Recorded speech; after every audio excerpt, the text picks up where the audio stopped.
বন্ধুরা, বাবা কত বড় একটা কাতলা নিয়ে এসেছে। তো এই কাতলা মাছটা রান্না করবো কালকে আমি, তোমাদের সঙ্গে রেসিপিটা শেয়ার করবো।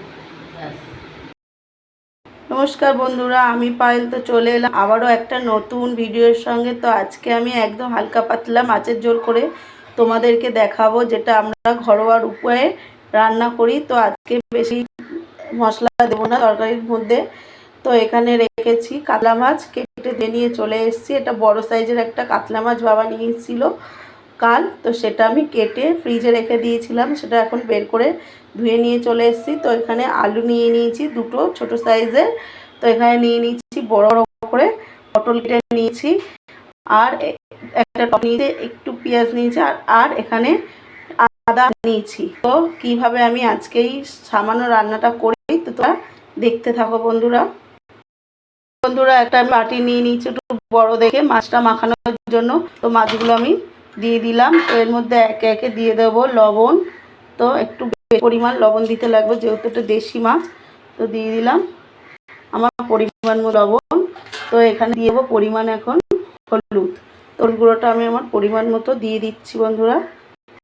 আমি সুন্দর করে একটু মাখিয়ে নেবো পুরো মাছের গায়ে হলুদ আর লবণটা মাখিয়ে নিতে হবে, নাহলে সব জায়গায় লাগবে না। তো তাই হাত দিয়ে আমি একটু চটকে চটকে মেখে নিচ্ছি।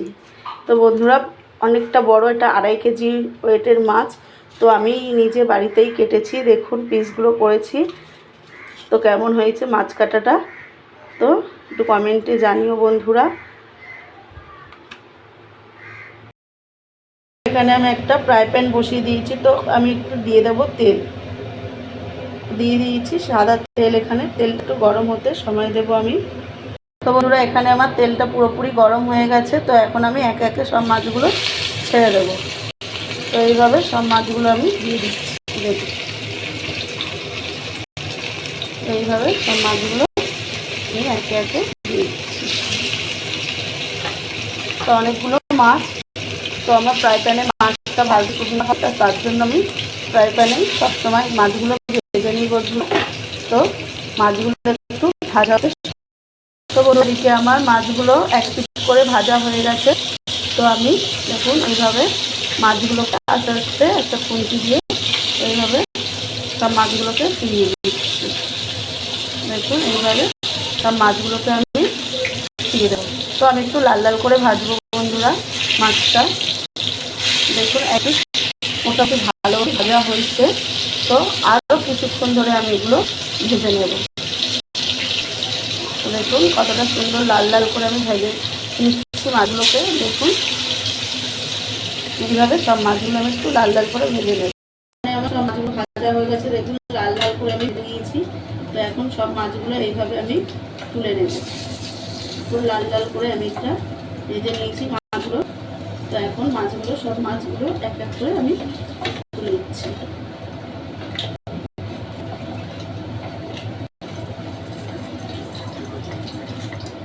তো বাকি মাছগুলো আমি এইভাবে দেব। তো বাকি যে মাছগুলো রেখে আমার সেগুলো আমি দিয়ে দিচ্ছি। দেখুন বন্ধুরা, বাকি মাছগুলো আমি সেগুলো কিছুক্ষণ ধরে আমি ভেজে নেব। সব আমার ভাজা হয়ে গেছে। তো এখন আমি এই মাছ ভাজার তেলের মধ্যে আলুগুলো দিয়ে দেবো এক এক।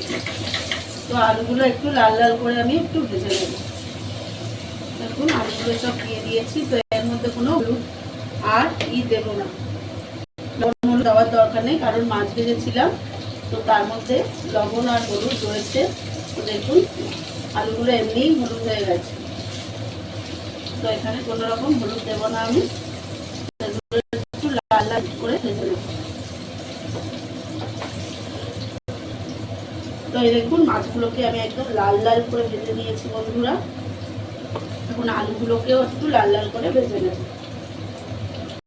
বন্ধুরা। আলুগুলো দেখুন ভাজা হয়ে গেছে। তো আলুগুলো এক এক করে আমি তুলে নিচ্ছি। দেখুন সব লাল লাল করে একটু ভেজে নিয়েছি। তো আলুটা লাল লাল করে ভাজলে খুব সুন্দর টেস্ট আসে বন্ধুরা। এখানে সব আমার আলুগুলো তোলা হয়ে গেছে। তো এখন আমি পটলগুলো কেটে রেখেছিলাম, সেই পটলগুলো আমি একটু লাল লাল করে ভেজে নেব। তো দেখুন একটু বড় সাইজ করে পটলগুলো দিয়েছি আমি, একটু লাল লাল করে আমি এটা ভেজে নেব। বন্ধুরা এক পিঠ আমি এরকম করে ভেজে নিয়েছি, তো আরেকটু অন্য পিঠটা আরেকটু লাল লাল করে আমি ভেজে নেব। তো বন্ধুরা এখানে আমার পটলগুলো সব ভাজা হয়ে গেছে, এখন এটা আমি একটু নামিয়ে রেখে দিচ্ছি। বন্ধুরা এখানে একটা পরিষ্কার কড়াই বসিয়ে দিয়েছি, তো দিয়ে দিচ্ছি এখন পরিমাণ মতো এখানে সাদা তেল আমি দিয়ে দিলাম। তো এর মধ্যে দিয়ে দেবো আমি এখন সাদা জিরে। তো জিরেটা আমি দিয়ে দিলাম। তো জিরেটা আমি ভেজে একটু তুলে রাখবো। তো এই জিরেটা পুরোটা আমি ভেজে তুলে রাখবো। জিরেটা ভেজে তুলে রেখেছিলাম।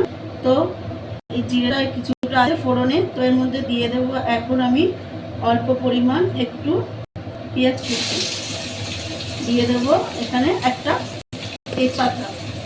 তো এর মধ্যে দিয়ে দেবো টমেটো কাটা। তো টমেটো কুচিগুলো দিয়ে দিলাম, একটু জল দিয়ে নেব। দিয়ে দেবো একটু পরিমাণ লবণ। তো একটু লবণ দিয়ে দিলে কি হবে বন্ধুরা, এর যে একটা আর টমেটোটা ভালোভাবে একটু সিদ্ধ হয়ে যাবে। তো আগে আমি দিয়ে দিলাম। তো এটা কিছুক্ষণ সিদ্ধ হতে টাইম হোক। দিয়ে দেবো আদা বাটাটা আমি এর মধ্যে দিয়ে দিচ্ছি, দিয়ে একটু নাড়াচাড়া দিয়ে দেবো। এইভাবে টমেটোটা লং হয়ে গেছে বন্ধুরা, দেখি। তো আরও কিছুক্ষণ ধরে আমি এটাকে একটু ভাজা ভাজা করে